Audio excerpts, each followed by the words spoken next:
Tiene el uso de la palabra la asambleísta Ana Herrera. Gracias, señora presidenta. Buenas tardes a todos los legisladores y a los ecuatorianos que nos ven. Es increíble cómo se intenta buscar excusas para no sancionar el informe que da vergüenza realmente leer del expresidente Lenín Moreno. Quiero aclarar también que el informe que se votó en la subcomisión fue aprobada por la mayoría, incluso con el voto positivo del asambleísta Maldonado, que es de la bancada de Creo. Me refiero al informe de la subcomisión, para que se conozca en la comisión. Señora presidenta, permítame informar que el informe del expresidente de la República, Lenín Moreno Garcés, ha sido contrastado con las cifras, con los datos, con los recursos remitidos por los ministros de las diferentes carteras de Estado que forman parte del gobierno actual y que ellos fueron quienes nos facilitaron los datos que permitieron evidenciar algunas situaciones que hoy pongo en conocimiento de este pleno. Me voy a referir en esta ocasión específicamente al área social, una de las más amplias para su tratamiento. Esta deja ver que la ejecución presupuestaria durante este periodo en los ministerios de Inclusión, de Salud Pública, de Vivienda, de Educación, ejecutaron los rubros que voy a mencionar a continuación entre el 2017 y el 2021. En lo que se refiere a la red de protección social, con una ejecución promedia del 2017 al 2021 de apenas 5.000 millones de dólares. Hay que considerar, señores legisladores, que en este ministerio se encuentra toda el área social y todo lo que tiene que ver con los programas de bono de desarrollo humano, los créditos de desarrollo, protección familiar, impulso joven, atención a discapacidades, el bono Joaquín Gallegos Lara. Estos diferentes rubros que el expresidente hace constar en el informe de labores no coinciden con los datos que remitió el MIES. Además, no se cuenta con desgloses para poder verificar dichos montos. Con respecto a la salud, el Ministerio de Salud Pública remite las cifras invertidas en el periodo en mención, siendo las siguientes. El codificado son 8.800 millones. El monto devengado es de 8.200 millones. De igual manera que los datos que se presentaron en el Ministerio de Inclusión Económica, el informe del expresidente Moreno no determina cifras claras para la inversión, evidenciando notoriamente la falta de organización, no solamente en el cuerpo del informe, sino que esta falta de atención se vio reflejada en la realidad que vivimos los y las ecuatorianas que somos víctimas del abandono, de la pandemia, con un abandono total en salud, siendo el peor país de la región en atender la crisis del COVID-19. Además, no fue únicamente la pandemia, sino todo el sistema de salud que tuvo una enorme negligencia.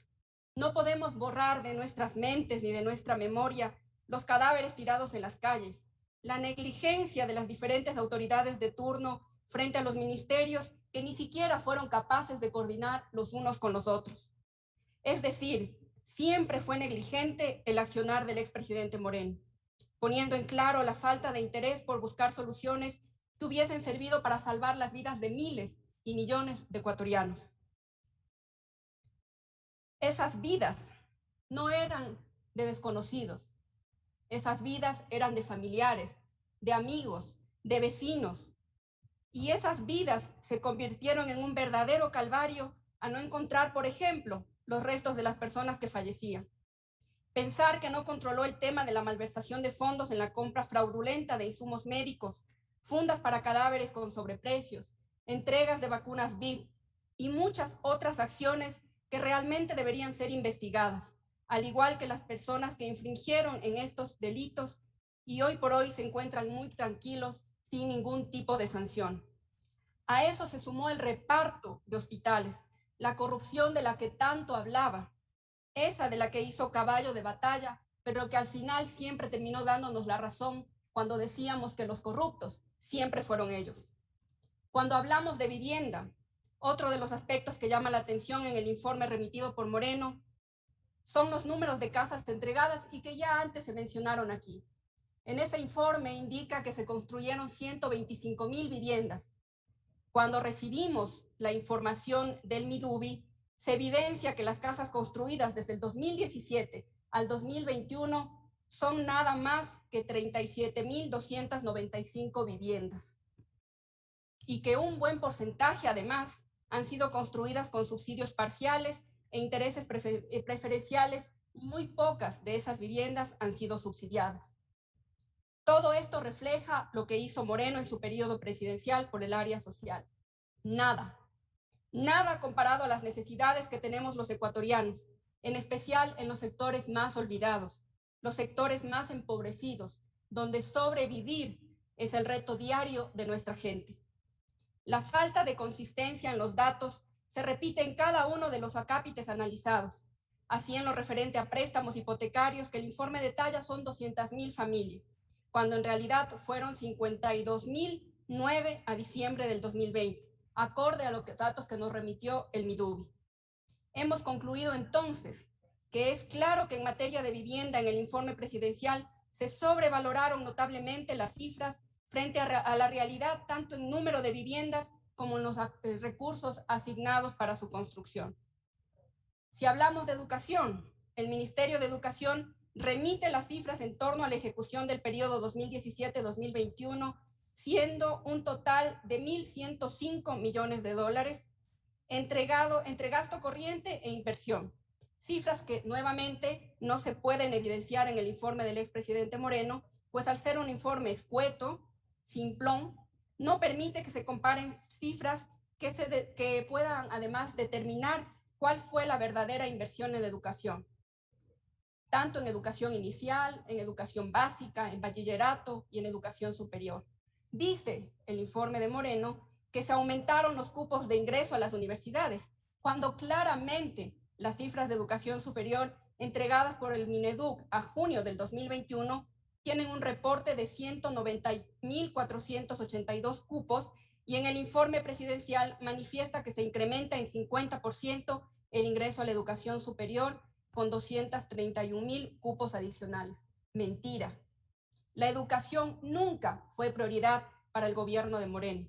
Muchos estudiantes, sobre todo del sector rural, se quedaron fuera del sistema educativo por diferentes razones, especialmente por la falta de recursos económicos y tecnológicos o por falta de internet, que fueron la base para continuar con la educación desde casa en la pandemia. La entrega de kits de desayuno escolar que hicieron pasar por alimentación solidaria y muchas otras acciones que realmente deben ser analizadas por cada uno de ustedes, señores y señores legisladores. La comisión hizo un análisis minucioso y técnico en cada uno de los temas sociales, y la respuesta a ello es que primero como ciudadana ecuatoriana, luego como legisladora de mi patria, realmente me avergüenza haber leído tanta inconsistencia. Es una falta de respeto, compañeros legisladores, ver un escrito sin sentido, considerando que el informe a la nación por parte de un mandatario es lo más sagrado, porque en él se refleja el esfuerzo, la dedicación, la ética, la moral, la transparencia con la que se ha desenvuelto para cumplir con sus mandantes. Pero este escrito no se merece ser llamado informe.